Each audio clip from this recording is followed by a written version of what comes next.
Welcome back to the story time. मैं नेपाल में रहता हूँ और एक दिन हम पिकनिक बनाने दोस्त के साथ चले गए। एक रेस्टोरेंट था और पास में ही एक टी शॉप थी, यानी कि चाय का स्टॉल था। हम वहाँ पर घूमने जा रहे थे तो मैं रूम में बैठ गया क्योंकि हम आए थे तो काफ़ी थक चुके थे रास्ते में। मैंने सोचा चलो तुम लोग चले जाओ। मेरे कज़न और मेरे 3 दोस्त साथ में चाय पीने चले गए। जैसे वहाँ गए, वहाँ इन लोगों ने एक आदमी को वहाँ बैठे हुए देखा। वहाँ पर एक आदमी बैठा हुआ था जो पूरा चादर से कवर था, सिर्फ उसका चेहरा ही नज़र आ रहा था, उसकी सुर्ख आंखें नज़र आ रही थी। मेरे एक दोस्त ने उससे बातें करना शुरू कर दिया। वो पूछता कि तुम यहाँ क्या कर रहे हो। उसने कहा मेरी वाइफ इस तरह से मुझे छोड़ के चली गई है। मेरे दोस्त ने कहा अच्छा तो तुम उससे माफ़ी मांगो और जाओ दरगाह वगैरह में अपना सर टेको। वो उसके आसपास उससे बात कर रहा था, मेरा दोस्त बिल्कुल उसके सामने। बाकी 3 दोस्त उसे कह रहे थे कि चलो चाय पी के निकलते हैं, लेकिन मेरा दोस्त लगातार उससे बातें किए जा रहा था और वो भी उससे थोड़े बहुत बातें कर रहा था कि तुम लोग यहाँ क्यों आए, किस लिए आए, क्या करने आए हो। इसलिए वो सारी डिटेल बता रहा था कि हम यहाँ घूमने आए हैं। मेरे एक दोस्त ने उसे खींचा और कहा कि बस करो अब चलो यहाँ से। ये जैसे ही जाने लगे तो पीछे से उसकी आवाज़ आई आदमी की कि रुक जाओ, तुम में से सारे मुझे 10-10 रुपए दो। किसी ने के पास 5 रुपए थे, किसी ने 5 रुपए दिए, किसी ने 10 रुपए दिए, किसी ने बिस्कुट दे दिया। अब जो उससे बात कर रहा था उसके पास कुछ नहीं था। उसने कहा मेरे दोस्तों ने तुम्हें दे दिया है तो ये काफ़ी है। ये जैसे ही थोड़ा आगे निकले तो उसे अचानक से कुछ हो गया और उसके हाथ पांव टेढ़े हो गए और ज़मीन घुस हो गया, यानी कि ज़मीन पर गिर गया। अब इसमें से मेरे एक और दोस्त था, उसको हिलाया और उसको कहा उठ जाओ, तुम्हारा कज़न हमारी जान ले लेगा। यानी कि वो मुझे कह रहा था कि तुम्हारा जान ये ले लेगा अगर तो इसे कुछ हुआ। जैसे ही इसे होश आया तो इसने कहा मुझे एक अजीब सी कैफियत फील हो रही है, ऐसा लगता है किसी ने मेरा जिस्म पूरा जकड़ लिया हो। उसने कहा फिर चलो दोबारा उस आदमी के पास चलते हैं। मेरे कज़न ने कहा नहीं, मैं वहाँ नहीं जाऊँगा, चलो होटल निकलते हैं। ये लोग होटल जैसे ही अंदर दाखिल हुए तो ये सीढ़ियों पे दोबारा गिर गया। दोबारा से इसकी पूरी बॉडी ठंडी पड़ गई और इसके हाथ पाँव टेढ़े हो गए थे।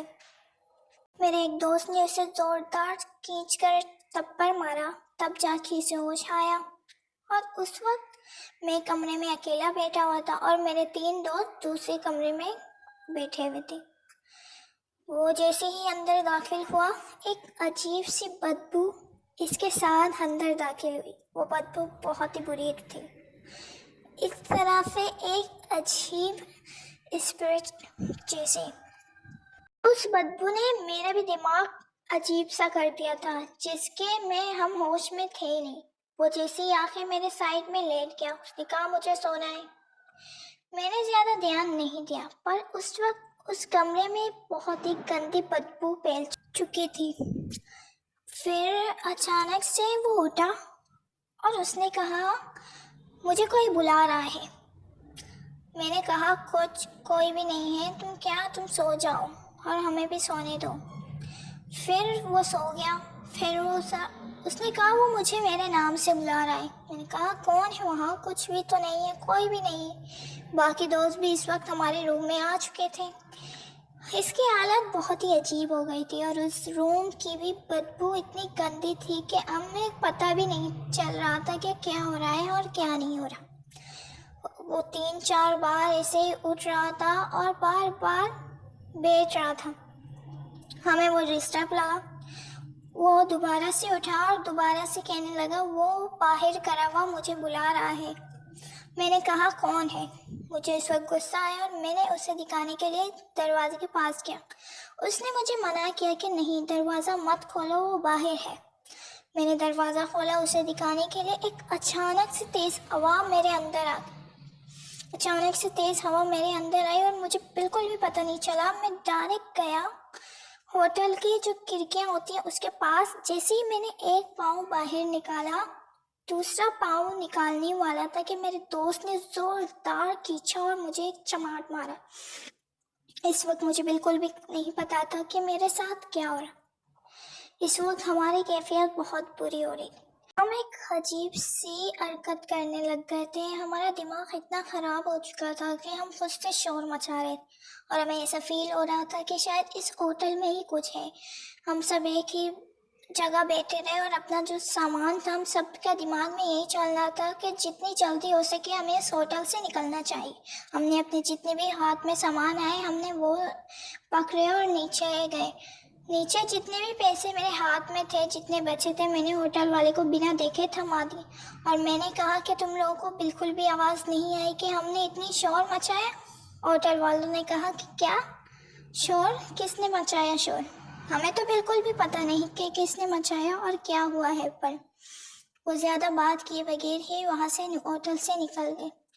जैसे ही ये लोग अपने घर पहुँचे इन सब की तबीयत बहुत ही ज़्यादा ख़राब हुई, मेरी भी तबीयत बहुत ज़्यादा ख़राब हुई और हमने ये किसी बाबा वगैरह को दिखाया तो उसने कहा कि होटल में नहीं, जब तुम्हारा कज़न टी शॉप यानी कि चाय के स्टॉल में था, यानी कि छोटा सा ढाबा था, वहाँ पर इस टाइम जो उसके पास था वो कोई और नहीं बल्कि चला हुआ था। उसको पैसे ना देने पर उसने उस पर हमला किया और तुम सब कोई पीछे पड़ गया। ये थी आज की स्टोरी। उम्मीद करती हूँ आपको पसंद आएगी। पसंद आए चैनल को लाइक सब्सक्राइब लाजमी कीजिएगा। अपना बहुत सारे ख्याल रखिए। मिलते हैं नेक्स्ट वीडियो पे। अल्लाह हाफिज़।